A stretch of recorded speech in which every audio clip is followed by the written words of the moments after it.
During his election campaign, Donald Trump famously said about American Jews, the quotation was, "I think if you vote for a Democrat, you're being disloyal to Jewish people and you're being very disloyal to Israel."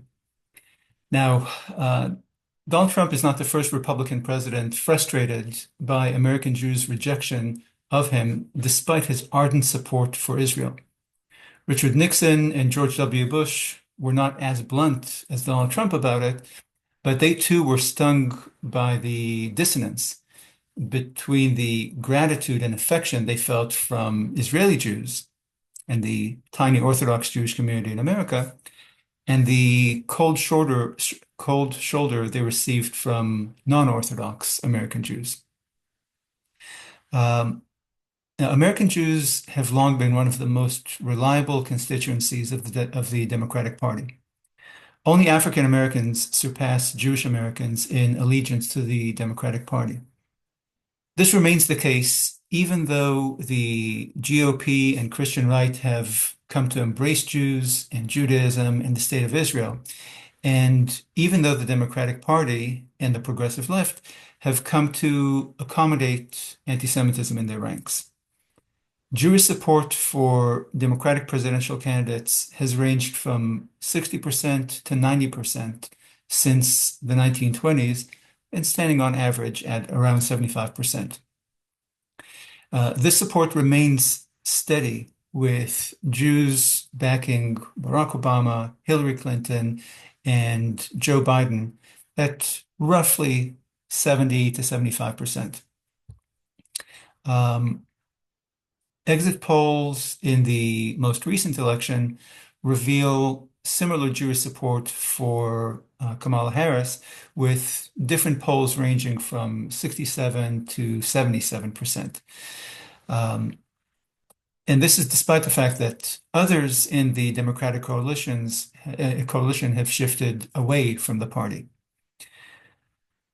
Jews' political allegiance to the Democratic Party flies in the face of a historical rule of thumb regarding American political sociology. And that rule is that as groups move from the margins of American society to the mainstream, and as they rise from poverty to wealth, they migrate from the left to the right. That's the rule of thumb. The failure of Jews to conform to this expectation has confounded political commentators and scholars, but it shouldn't. And that is because that rule of thumb is based on an outdated focus on class. As the modern Democratic Party elevated identity over economics and identity politics over economic concerns of working people, one can no longer identify Republicans by their material wealth. Mainstream, well-off voters today are at least as likely to be progressive Democrats as they are to be Republicans. One explanation offered by scholars pertains to the Jewish religion itself, to explain why Jews are so attached to the Democratic Party despite this shift in their class. And they point out that the Jewish religion encourages its adherents to promote social justice in the society. But this rationale fails on two counts. First, Judaism is not unique in promoting social justice. And second, American Jews are the least observant religious group in American society, and the one that's least likely to believe in the God of the Bible and most likely to be atheists. In fact, or indeed, the minority of American Jews who are strongly religious is about in the low 20% range. So that small minority of American Jews who are indeed strongly religious, they tend to vote Republican, just like strongly religious Protestants and strongly religious Catholics. Okay, so the notion that Jewish religiosity is driving people to the left doesn't line up with what we know about the Jewish vote itself. A second theory points to Jewish history. It suggests that Jews' attachment to the Democratic Party is a product of a collective memory from the early 20th century when country club Republicans and the Christian right exhibited open disdain for Jews, whereas Democrats opened their ranks to American Jews.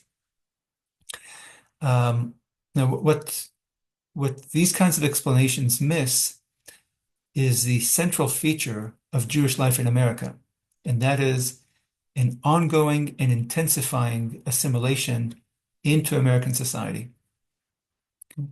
Jews found success, access, acceptance, security, and full citizenship in America. Their integration into American society and culture has been more complete than any Jewish diaspora at any time in history. They have moved from the margins of American society and culture to the heart of the mainstream and have been accepted into the highest echelons of American cultural, economic, intellectual, and political establishment. So, and on top of that, non-Jews have accepted Jews not just into their boardrooms and clubhouses, but into their intimate family circles. And the astronomic rate of intermarriage with non-Jews stands at over 70%. Okay? And this points to the breadth and depth of Americans' acceptance of Jews as real and normal and acceptable Americans, or even valued Americans, not just accepted. So as Jews integrate and dissolve into American society at an unprecedented rate, the price of this Americanization has been a diminished Jewish identity. American Jews score lowest among all diaspora communities on all the things associated with a Jewish identity. Self-identifying as Jewish, raising one's children in the Jewish faith, marrying within the faith, belonging to Jewish organizations, contributing to Jewish charities, belonging to a Jewish community, attending synagogues or religious services regularly or even occasionally, enrolling one's children in Jewish day schools, knowing Hebrew, visiting Israel, and feeling some kind of attachment to the state of Israel, to the Jewish state. Okay. So American Jews rank lowest on all of these compared to all other Jewish diasporas all over the world. Okay. So what you see is that with high rates of both secularism and intermarriage, American Jews are leaving Judaism behind. They produce generations of offspring whose Jewish identity is progressively marginal or non-existent, as measured by disconnection from a Jewish community, Jewish organizations, Jewish religious rituals, and Jewish causes. And the Jewish state is one of those Jewish causes, but just one of them. So every generation has a greater percentage of Jews with no Jewish childhood memories and no sentimental affinity for fellow Jews. Okay. Indeed, only 1/3 of Jews report having a mostly Jewish circle of friends, and over 1/5 of American Jews report having no Jewish friends at all, which of course explains the very high rate of intermarriage. The political result of Jews' ongoing assimilation and dissolution into American society has been the ongoing dissolution of what used to be called the Jewish vote. Jews have become increasingly indistinguishable in their political behavior from non-Jewish Americans who share their sociology.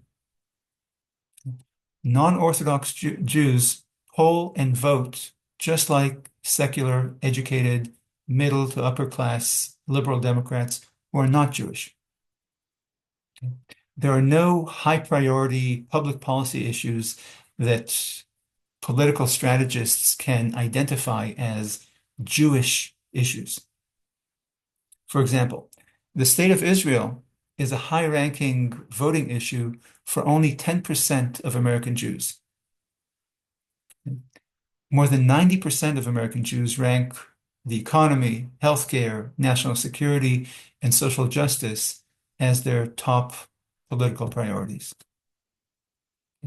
So as Jews have drifted away from their religion and their houses of worship, they also drifted away from fellow Jews in their social and charitable giving and in their political behavior.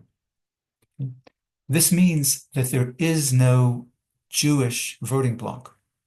Okay? Most American Jews understand themselves first and foremost as Democrats, not Jews.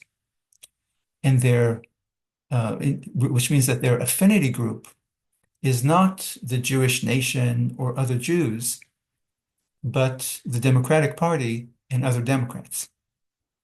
The people with whom they socialize, celebrate, identify, bond, marry, and the people whom they help philanthropically and politically are primarily liberal Democrats rather than fellow Jews of all stripes, of all walks of life and all political wings. The political party that they reward with their vote and donations and activism, therefore, is not the party that takes the lead in fighting anti-Semitism, protecting religious liberty, and supporting Israel, but the party that leads on left-wing priorities like abortion, global warming, migrant rights, and LGBTQ rights.